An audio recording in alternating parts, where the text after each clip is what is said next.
Focus. Sally sells seashells by the seashore. Sally sells seashells by the seashore. As long as it's not selling more than seashells. What else would she be selling? Welcome, everyone, to episode 8 of Dorian Destinations Podcast. I am Franco, and this is Shannon. And we are your neighborhood-friendly travel advisors. There we go.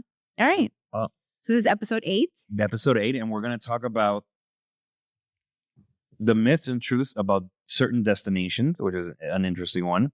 We have a great wine, a cab, that we want to hit up. It's, again, another one from Napa Valley. Napa Valley is killing it. Napa. And then, I don't know if you guys are aware of Dupes, Destination Dupes.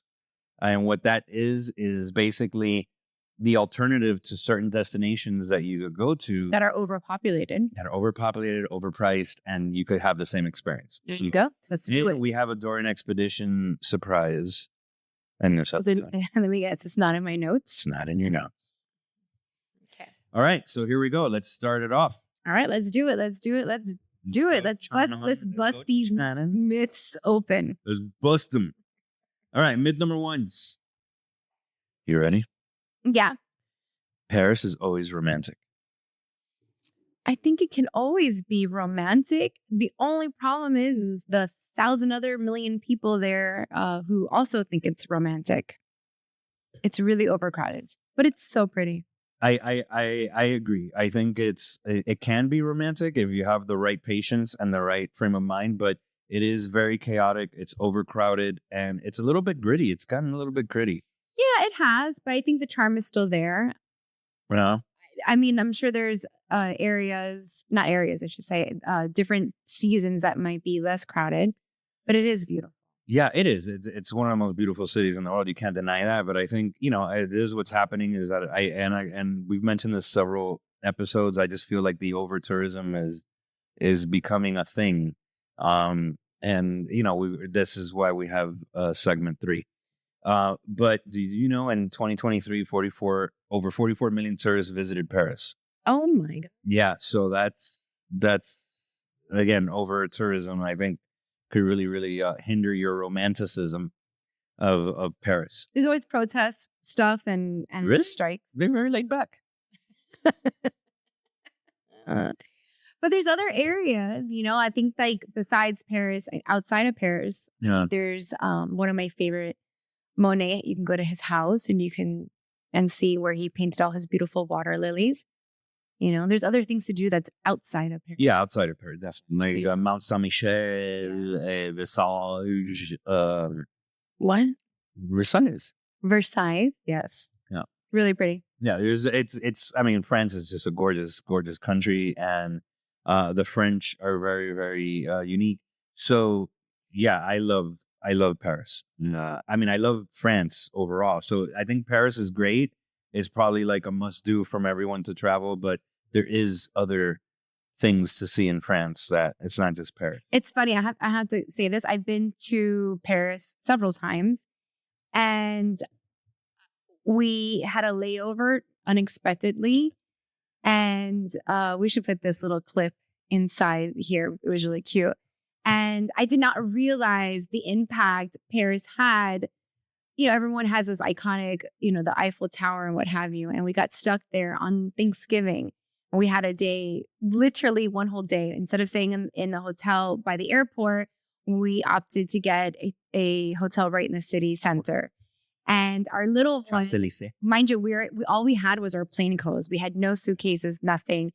And when we got to the Eiffel Tower, which I had seen over 20 years, I have been to Paris at least 7 times. So when we got there, and my husband's been there as well, and when we got there, I not that I didn't think it was a big deal, but, I'd seen the Eiffel Tower again, and our little one went nuts. And she's like, can you believe it? I'm here, like under the Eiffel Tower. And I didn't even think it was a thing for her. And she was probably the most excited. Yeah, so that was really cute. It was one of my favorite Paris moments. I'm not going to lie. Her enthusiasm to see Paris. So Can it be romantic? Yes. Is it overcrowded? 100%. Can that diminish your romanticism? Yes. But guess what? We saw it with our little one, and that It was nice. that touched my heart. So yeah, it's still there. Okay, this is a good one. Myth number 2: Italy is only about pasta and pizza. No way, Jose. No way. No way. It's about a lot of pasta and pizza. No, but there's also, the culinary belt, which has Morena, which has the balsamic Parma, which has all the Parmesan cheese. There's so much other experiences there, truffles. So I think that's important to say that it's beyond just pizza and pasta. And honestly, the only pizza that you're going to get that's the best is going to be in Naples. Naples, yes. But I will say Northern Italy is known for their polenta, risotto, and alpine cheeses. Southern Italy is known for their fresh seafood, spicy nagionda, which I can't even pronounce. And eggplant dishes. It's my favorite. I'm not an eggplant guy. He says that, but he eats it. I know. So crazy fact. Italy has over 300 types of pastas, over 500 cheeses, and over 20 wine regions. Yes. That's insane. So you want diversity in cuisine? I think Italy's I know, but we're like so biased. Super biased. So I should have prefaced this segment with Italy's like our jam. So yeah, and my stomach and my gastrostomy system is all about Italian food. Yeah. So and Sicily. Yeah, I didn't know if you want to talk about that. I kind of want to talk about that. So yeah, go. Because it says Sicily's conscious tradition. So I'm not sure what is that because they roast suckling pig. That's what they do. Okay. So it's different vibes from Napoli, for example, which is not. No, are you sure? You know that's couscous. What's it mean? It's couscous. Sicily's couscous tradition and Sardinia's roasted suckling pig. Yeah, so they have. What do you mean roasted suckling pig? Like I'm Cuban, I eat pig. I know, I just don't want to see it. Like, yeah, it's succulent. Like, just don't let me look at it. Whatever. So you throw a little couscous on there and you're good. You're Sicilian. Talk about the Veneto region and how they eat horses over there. So I think our point is me. I think Italy has a diverse set of food. It's not just pasta and meatballs and yada, yada. No, best food ever. Everything. Yeah. So here we go. Are you ready for this next one? This one, I'm excited. So ready. Africa is just safaris and desert. Okay. No. It's not. It's not. It's not, people. Africa has 54 countries, thousands of cultures, and a spectrum of landscapes, meaning you have everything in Africa, really, because it's one of the biggest continents in the world, and it is excessively diverse. I think, obviously, the popular thing is safari, desert, the Jurassic Park guy, whatever, with the hat. But no, it's a lot more than that. Cape Town? Cape Town. Do you know that the NUWTO, according to them, Africa's tourism grew by 96% from 2022 to 2023. That is amazing. After COVID, I think so many things opened up. And at the end of 2021 is when traveling really started booming again. Hence why 2022 and 2023, the spike really went up. But I love to see that number, especially in Africa, because I think Africa, like we always talk about, get that money. Yeah, and to make the money, but it's Africa is like Africa. I just feel like it's a continent that always gets overlooked, and you have Antarctica that probably gets a lot more tourism because of the ice glaciers in Europe, but Africa is phenomenal. Morocco, which you have no idea, is like right up on the very, very top. If I don't get there in the next year, I will lose my mind. But it's known for its mountains, deserts, ski resorts, imperial cities. I mean, the absolute amazing spices, everything about it is just so. That is like hint, hint, hint. If I don't get there within the next year, we're going to Morocco. All right. So next myth. Yep, let's go. You ready for this? I'm ready. The Caribbean's only beach vacation. No way. I don't know. It's not. You know that Dominicana Okay. You have there you go. The Dominicana is called the Nature Island for its top ecotourism spot, and Puerto Rico, the Central Mountains, have been one of the best hikes And coffee. and coffee tastings in this part of the world, which is phenomenal. Jamaica has, Which is my favorite. has over 120 rivers. Yep.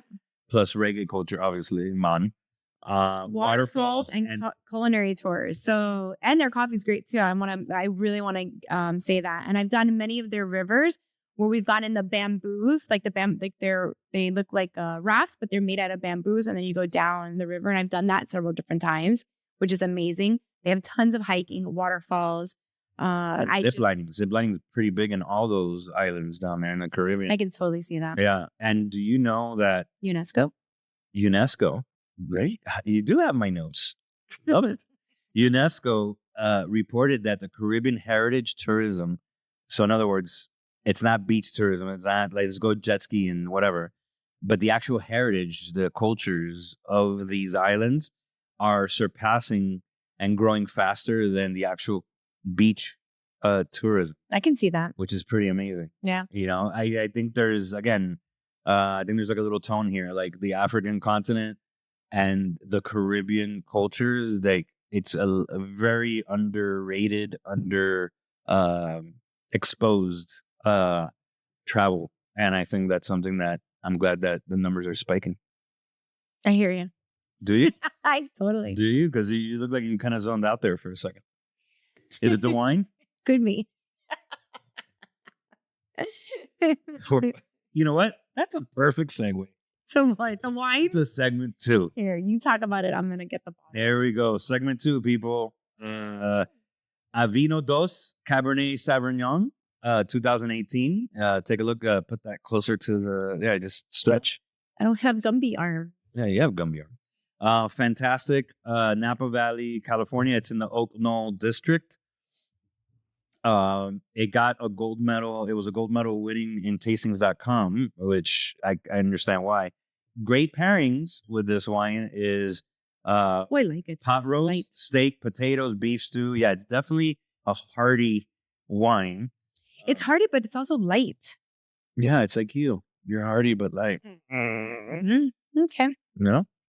So our last episode. Wait. Oh, that's I mean. Sorry, I was just gonna mention Napa Valley something. Yeah, sorry, sir. Go. Our last bottle was also from Napa Valley, so this is a great thing for to do like a Napa vineyard tour. That's all. Go ahead. Exactly. No, please give more winery. They also only do private tastings, which is awesome because then you're not there with a bunch of tourists. You can actually just go with your people and do a private tasting, which I love. Yeah. And it's in the Crusher Wine District. In case you are planning your Napa, I really do think we should do a segment on Napa, the perfect ultimate Napa Valley. I think we should go to Napa and then do the Napa. I concur. Okay, that's next plan. I concur. So, fun fact: this winery produces handcrafted small lot wines, with focus on just elegance and balance. And I could tell you right now that it is definitely good. Balanced, elegant. Yeah. I like it. It's very delicious. Smooth. Yeah, it is pretty smooth. Yeah, it's nice. I don't know if by segment 4 will be okay, but it's great. We can go by segment 4. Like by the end of this video, we might be a little. This is segment 8. What are you talking about? You said segment 4 of this episode. Oh, like podcast.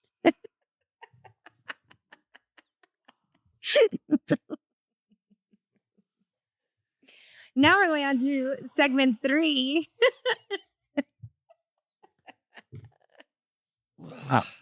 Segment 3 are Destination Dupes and where to go instead of. So I think this is awesome. So I just want to be clear that they understand what we're doing here. Is we're going to give you a very famous travel spot and we're going to give you the alternative. Right. The dupes. So you go first and I will give the dupe. Got it. Okay. The Grave in Portugal, which is a very famous beachy spot. So the reason why it is, but first of all, it's beautiful, but it's very south of Portugal. So a lot of people who do the south of Spain will just jet on over and head on over to that area. So that whole area of Spain and Portugal is very popular and very over populated and a lot of tourists. So a dupe would be, you can go ahead and say it. Costa Verde. Yes. Costa Verde, Portugal. Which is more towards the top and a little bit unvisited. So I think that's great to know. The seafood is still fantastic, and it's unspoiled landscape. So in other words, again, footprint over tourism. A little quieter, but you get the same effect. Yep, surfing is over there and little hidden coves. Yeah, that's pretty cool. So another one is instead. No, I say and I need to give the dupe. Got it. We gotta be in sync. Gotta be in sync. I mean, does it really matter? Yes, it does. For consistency and for for them to continue watching us. Okay, so Barcelona. Mm-hmm. Instead of Barcelona, Seville, Spain. So flamenco, tapas. It's also the south, but it's very Moorish. It's the Moorish architecture. I love that's like my thing. Going back to Africa influence. I definitely fewer crowds in Barcelona, especially in the spring, and super festive during Fiera de Abril. In other words, in April. So that's definitely a place. I think we should do traveling in Europe in the off season. I think that's a good topic. Yeah, I hope you're taking notes. Season Europe instead of the summer. Yeah. All right. Concur. So next one is Hawaii, and so. Oh, and so instead of the Hawaii, the dupe is Madeira, Portugal. So we're actually planning this.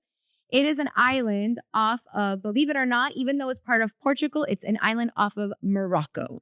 It is considered kind of like where the high mountains, just like Hawaii. That I would be the comparison. It is quieter. The beaches there are amazing. The hiking is supposed to be awesome. And that's kind of the reason why we want to go, because we are hikers. So definitely they have whale watching, and it is a little bit more affordable. And if you're already in Europe, no jet lag. So that's a plus. Yeah. So you get the Hawaii feel, but with very, very less cost than Hawaii. And it's one of the best adventure spots right now and expedition spots right now in the world. So definitely that's a great dupe. Yeah. Next one, instead of Egypt. Jordan. So it is right in between Israel and Egypt. Jordan's amazing. They have the Petra, which I love. Which it rivals, fun fact, it rivals the pyramids in terms of tourism. Really? Do you know that? It's incredible. And I think a lot has to do with Indiana Jones. I'm not gonna lie. I think it does. I was about to say that. Yeah, it's a lot less touristy. And they say that the Wadi Rum Desert is one of the most surreal spots on Earth. Very cool. So that's definitely my bucket list. Yeah. I think that area we'd have to hit. The Dead Sea float. What? You float in the Dead Sea? Is that what you're saying? You do float in the Dead Sea because there's so much salt in it that you can't die in the Dead Sea. You didn't know that? But it's the Dead Sea. I know, but like you float. So it should be the alive sea. Right? Because you stay alive. Anyways, so next one, Antarctica.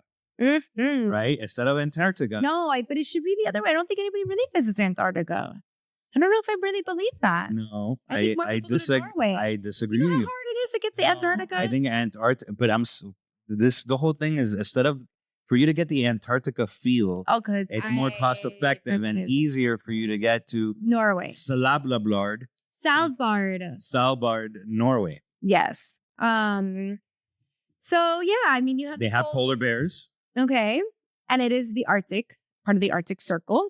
It is a little bit accessible to get to and less expensive. That's true. Antarctica is very and it has the northern lights, so there is an advantage going. Like I know Antarctica is still a big hotspot, but again, it's a lot more affordable doing this. That I agree, 100%. Yeah. So I want to hear like their dupes. Like, is there a place that maybe you go to versus another that kind of reminds you of another city, but is affordable, less tourist, and something that you want to share with us? Agreed. Please let us know. Maybe they don't want to share with us because then it won't be a dupe anymore. True. So you're saying that they want to keep it because they don't want to. They Like, don't they want to wanna ruin keep the it- dupe. Right. Like they want to keep it a secret because then if So not, everybody in Sevilla right now is kicking ass. right, like they're probably mad. They're probably mad. And Dorian Destiny. We're creating enemies all over the world. So that's it. Segment 3. Yes. That's pretty fast. We're going pretty fast. We're doing good. We're Let's doing see what good. we're We're doing. doing good. Let's see what we're doing. How did you see the time? Go up a little bit. Go up a little bit. How do you see time? Oh, we're doing pretty well. All right. So my favorite segment. We're at the Dorian Expedition, segment 4. Here you go, everybody. All right. So 5 epic athletic adventures in 2025 that I want to cover. Are you ready for this? Yes. Are you ready for this? I'm so ready. Okay. And I'm excessively biased on this one because Portugal is in my top 3. I have something to add to these too. Go ahead. Okay. So number 1, hiking the Rota Ventina in Portugal. Yes, and it's right smack dab in the center of Portugal.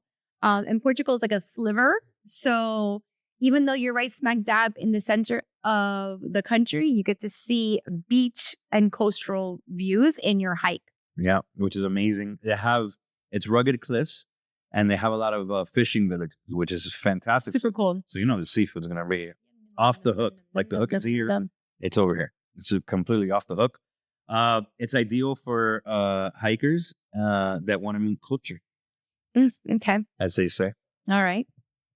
Next one, we stay in Portugal. Yes. And these are e-bike tours, which, by the way, I'm a fan of e-bikes. So we did e-bikes in Switzerland. Yeah. I almost died. Oh my God, I loved it. I at first I was a little like, what is an e-bike? It was scary at first. No, it was fantastic. I highly recommend it. And why not do it in Douro Valley, Portugal?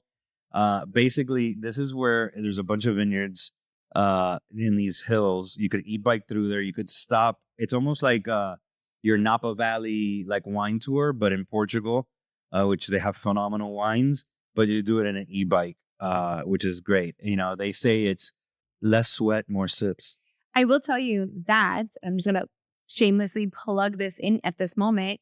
The Douro Valley actually has a river cruise too, that you can do the river cruise and head through all of the vineyards. So definitely, just wanted to plug that in. Yeah, like definitely contact your husband and wife travel advisor combo that have a podcast named Dorian Destiny. E-bikes equals less sweat. Less sweat. E-bikes equals less sweat, it should be plus more sip. Let's stop there. I said this already, by the way. I said the whole less sweats, more sips, but she obviously is my wife, so she's ignoring me. All right, so next one is phenomenal. It is. Should I say it or you say it? No, I want you to say it because I'm bad. Okay, so canyoning in Madeira. And that is when you're grappling down inside the canyons, which is awesome. I don't know. I can see you being a little scared. I can, and I will. And I will be definitely scared, but I think I'll do it. I mean, once I'm there in Portugal, I think I'll just take a Xanax or something and just rappel down.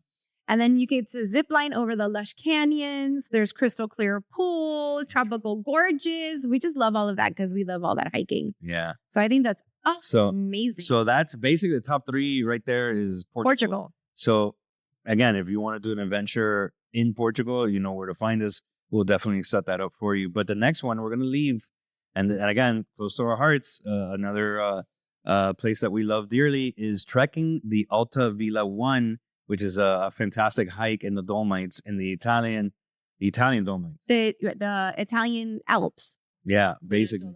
So it's 75 miles through the Italian. They're basically, if you guys could please Google the Dolomites, the Italian Dolomites. Beautiful. You're going to see that it's breathtaking and it's amazing. Do Christmas markets in Bolzano and Cortina, just to let you guys know. Yes, which is phenomenal. Cortina is like where the Olympics are going to happen. Next year, which is great. And it's just alpine magic, beauty. And they have a homemade pasta, wine. Yeah, and they have a lot of spas there, a lot of resorts there. A lot of wellness places there. Mm-hmm. Yes. So highly recommend that. And then lastly, but not leastly, is the glacier hiking and ski touring in Iceland. Yes. So snow-covered volcanoes, black sand trails, glacier caves. That's pretty amazing. I mean, I just think that one statement right there should make you want to book it right now. Hot spring. They have hot springs. They have hot springs during the day, auroras at night. Yeah. So you're going to see those northern lights. Amazing, phenomenal. And then, again, it's just wild, icy, unforgettable adventures. Again, another alternative to Antarctica, because Antarctica is very difficult to get to. But you have Iceland and all that region, Norway, Iceland, Greenland is phenomenal for all that. I hear you. Yeah. It's a dupe. It's a dupe. It's a dupe. Doobie doop. Doobity doop. So there you go. What's calling you out of everything that we've said? What's calling me? What's calling you? Man, that's a tough. I know. All he talks about is Madeira. I'm not gonna lie. Like I want to do the Italian Dolomites, and I want to really experience the spa.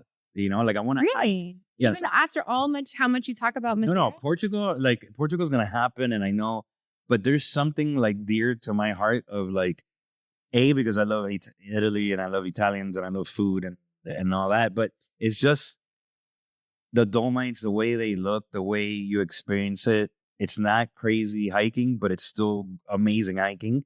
And then you have these 5-star resorts.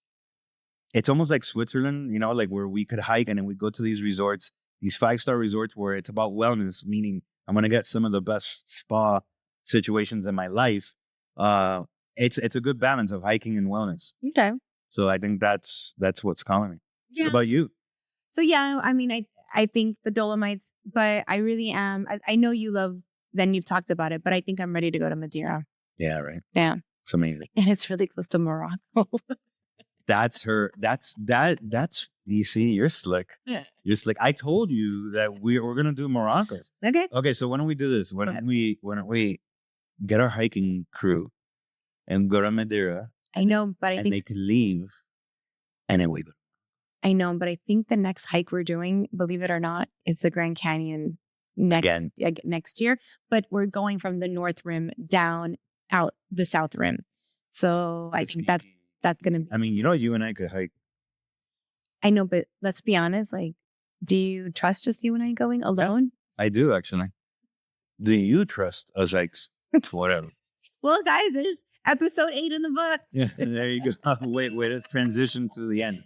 All right. Well, thank you, everyone, again. Please follow, like, subscribe, comment. Let us know what we're doing right, what we're doing wrong. We love to hear it, positive or negative. Yes. No, but be positive because people get crazy. We always want to be positive. So, nothing. Thank you so much for joining us again. I hope you enjoyed episode 8. We love you. Cheers, everybody. Cheers.